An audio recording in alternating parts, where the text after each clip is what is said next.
Shri Gurubhyo Namaha, Shri Matre Namaha. Welcome to Vedajanani, Narayaniyam, Dashakam 55. Kaliya Nardanam, Vrittam Totakam.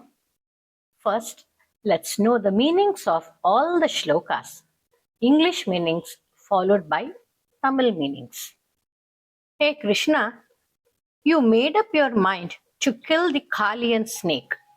Immediately, you climbed upon the Kadamba tree on the banks of the river Yamuna, where the leaves of the trees were dried up due to the poisonous breeze of the snake.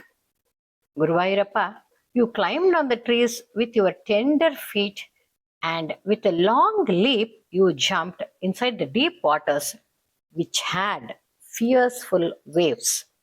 Narayana, you, the bearer of the three worlds, the water could not resist your weight and started swirling. The waves went up and submerged the banks of the river. The roar of water from the middle of the river was heard in all directions and disturbed the snake Kaliya. He came out of the water and rushed up to you in anger. You too saw the snake, which was throwing the fire like volcano and the fierce poison fluid, looking like peaked black mountain. The huge serpent emitted the poison and breathing out intense heat all over your body. Then it coiled around you and made your movements still. The gopas and the cows were worried by not seeing you, and they rushed to the banks of the river. They saw many bad omen in their houses and rushed. You quickly came out of the coil of the snake, came to the bank, and gopas and cows were relieved by seeing you. Again, you stood on the head of the snake and started dancing with your soft and tender feet. The beautiful sound from your anklets mingled with the rhythm of the tinkling sound of the bangles in your wrist. Krishna, by seeing your dance, the Gopa, sages, and other devas were very happy and showered flowers on you. Hey Guruvayurappa, Krishna, please save me from my severe illness. Kaliya Nardhanam, Guruvayurappa, பிறகு தாங்கள் யமுனை ஆற்றில் உள்ள காளியன் என்கிற பாம்பை அங்கிருந்து விரட்டி அடிக்க தீர்மானம் செய்து கரையில் அங்கு ஒரு கதம்ப மரத்தின் மேல் விரைவாக ஏறினீர்கள். இளந்தளிர் போன்று கால்களால் அந்த மரத்தின் மேலேறி பயங்கரமான அலைகளும் நீர் சுழல்களும் நிறைந்த ஆற்றின் தண்ணீரில் குதித்தீர்கள். மூவுலகத்தின் சுவையும் தாங்கும் குருவாயூரப்பா, தங்களுடைய கனத்தால் ஆற்றின் தண்ணீர் கலங்கி பேரிரைச்சுடன் உயர கிளம்பி கரையை நீரில் மூழ்கடித்தது. அப்போது ஆற்றில் சுழல்கள் ஏற்பட்டு தண்ணீரில் அதிகமான சப்தம் உண்டாயிற்று. தண்ணீருக்குள் இருந்த காளியன் மிகுந்த சினத்தால் செய்வதறியாது திகைத்து தண்ணீரிலிருந்து வெளிவந்து தங்களை அணுகினான். தீப்பிழம்பு போன்ற கொடிய விஷத்தை வெளியே கக்குகின்ற காளியனை ஒரு கரிய மைமலையோ என்பது போல் எதிரில் பார்த்தீர்கள். தீயை கக்கும் கண்களும் கொடிய விஷத்தை கொண்ட மூச்சுக்காற்றும் உடைய அந்த பெரிய பாம்பு தங்களை இறுகச் சுற்றி கொண்டான். அப்போது யமுனை கரையில் நின்று கொண்டிருந்த பசுக்களும் இடைச்சிறுவர்களும் தங்களை காணாது வருத்தமடைந்தனர். அங்குள்ள இடையர்கள் பலவிதமான தீய சகுனங்களை கண்டு யமுனை கரைக்கு ஓடி வந்தனர். குருவாயூரப்பா, தங்களுடைய நிலையை கண்ட எல்லோரும் துயரம் தாங்காது அவர்களின் உயிரையே விட துணிந்த போது பாம்பின் பிடியிலிருந்து விடுவித்துக் கொண்டு புன்சிரிப்போடு தாங்கள் வேகமாக வெளியே வந்தீர்கள். பின்பு காளியனின் தலையில் ஏறி நின்று மிருதுவாக அழகான பாதங்களில் சலங்கைகள் ஒலிக்க, கை வளையல்கள் கிங்கினி என்று ஒலிக்க தாங்கள் நடனமாடினீர்கள். கிருஷ்ணா, குருவாயூரப்பா, தாங்கள் நடனமாடுவதை கண்ட கோபர்கள் மிகவும் மகிழ்ந்தனர். முனிவர்கள் ஆனந்தமடைந்தனர்.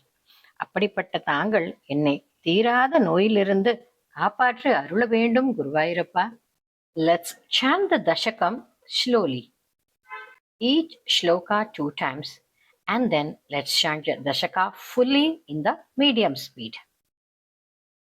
अथवारिणि घोरतरं फणिनं प्रतिवारयितुं कृतधीर्भगवन् धृतमारिततीरगणीपतरुं विषमारुतशोषितपर्णचयम् अथवारिणि घोरतरं फणिनं प्रतिवारयितुं कृतधीर्भगवन् धृतमारिततीरगणीपतरुं विषमारुतशोषितपर्णचयम् अधिरुह्य पदाम्बुरुहेण च तं नवपल्लवतुल्यमनोज्ञरुचा हृदवारिणि दूरतरं न्यपद परिघूर्णितघोरतरङ्गगणे अधिरुह्य पदाम्बुरुहेण च तं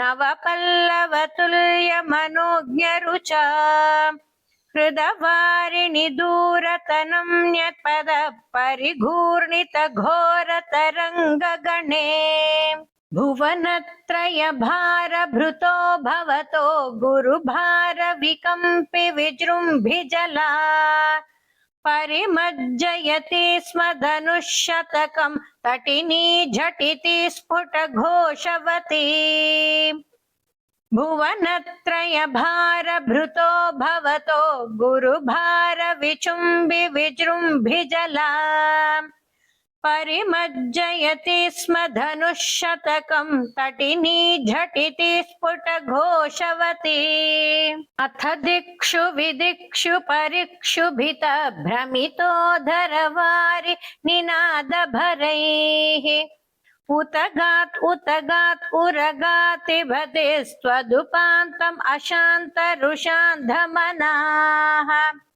अथ दिक्षु विदिक्षु परिक्षुभित भ्रमितोदरवारि निनादभरैः उदगात् उदगात् उरगाधिपतेस्त्वदुपान्तम् अशान्तरुषान्धमनाः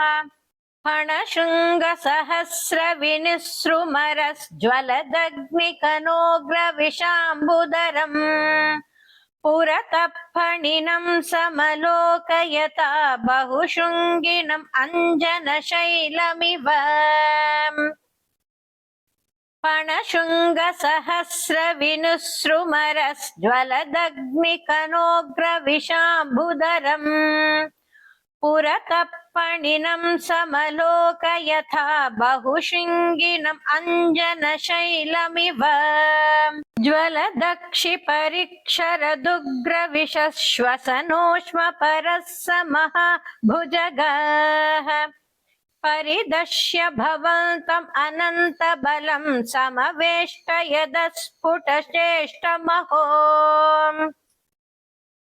ज्वलदक्षिपरिक्षरदुग्रविश्वसनोष्मपरः स महाभुजगः परिदश्य भवन्तम् अनन्तबलं समवेष्टयदस्फुटचेष्टमहो अविलोक्य भवन्तम् अथाकुलिते तटगामिनि बालकधेनुगणे व्रजगेहतलेप्य निमित्तशतं समुदीक्ष्य गता यमुनां पशुपाः अविलोक्य भवन्तम् अथाकुलिते तटगामिनि बालकधेनुगणे व्रजगेहतलेप्य निमित्तशतं समुदीक्ष्य गता यमुनां पशुपाः अखिलेषु विभो भवदीयदशाम् अवलोक्य जिहासुषु जीवभरम् फणिपन्दनम् आशु विमुच्य जवाद् उदगम्यतः सजुषा भवता अखिलेषु विभो भवदीयदशाम् अवलोक्य जिहासुषु जीवभरम् फणिबन्धनम् आशु विमुच्य जवान् उदगम्यतः सजुषा भवताम् अधिरुह्य ततः फणिराजफणान् ननृते भवता मृदुपादरुचा कलशिञ्जितनूपुरमञ्जुमिलत् करकङ्कणसङ्कुलसङ्गणितम् अधिरुह्य ततः फणिराजफणान् ननृते भवता मृदुपादरुचा कलशिञ्जितनूपुरमञ्जुमिलत् करकङ्कणसङ्कुलसङ्क्वणितम् जकृषः पशुपासु सुषुर्मुनयो ववृषुः कुसुमानि सुरेन्द्रगणाः त्वयि नृत्यति मारुतगेहपते परिपाहि स मां त्वमदान्तगदात् जकृषः पशुपासु सुषुर्मुनयो ववृषुः कुसुमानि सुरेन्द्रगणाः त्वयि नृत्यति मारुतगेहपते परिपाहि स मां त्वमदान्तगदात्. Let's chant the Dashakam in the medium speed. अथवारिणि घोरतरं फणिनं प्रतिवारयितुं कृतधीर्भगवन् धृतमारिततीरगणीपतरुं विषमारुतशोषितपर्णचयम् अधिरुह्य पदाम्बुरुहेण च तं नवपल्लवतुल्यमनोज्ञरुचा हृदवारिणि दूरतरं न्यपदः परिघूर्णितघोरतरङ्गगणे भुवनत्रयभारभृतो भवतो गुरुभारविकम्पि विजृम्भिजला परिमज्जयति स्म धनुःशतकं तटिनी झटिति स्फुटघोषवती अथ दिक्षु विदिक्षु परिक्षुभितः भ्रमितोदरवारिनिनादभरैः उदगात् उदगात् उरगाधिपतिस्त्वतुपान्तम् अशान्तरुषान्धमनाः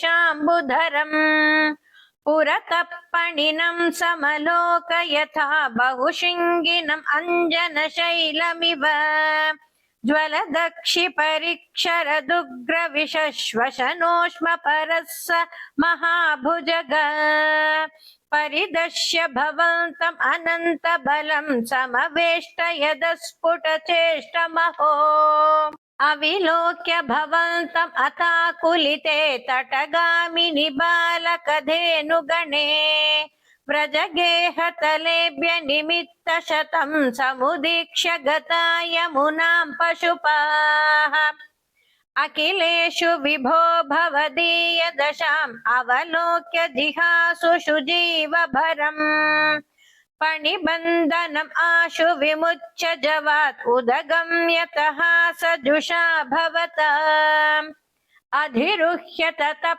फणिराजफणान् ननृते भवता मृदुपादरुचा कलशिञ्जितनूपुरमञ्जुमिलत् करकङ्कणसङ्कुलसङ्क्वणितम् जकृषुः पशुपासु शुशुर्मुनयो ववृषुः कुसुमानि सुरेन्द्रगणाः त्वयि नृत्यति मारुतगेहपदे परिपाहि स मां त्वमदान्तगदात्.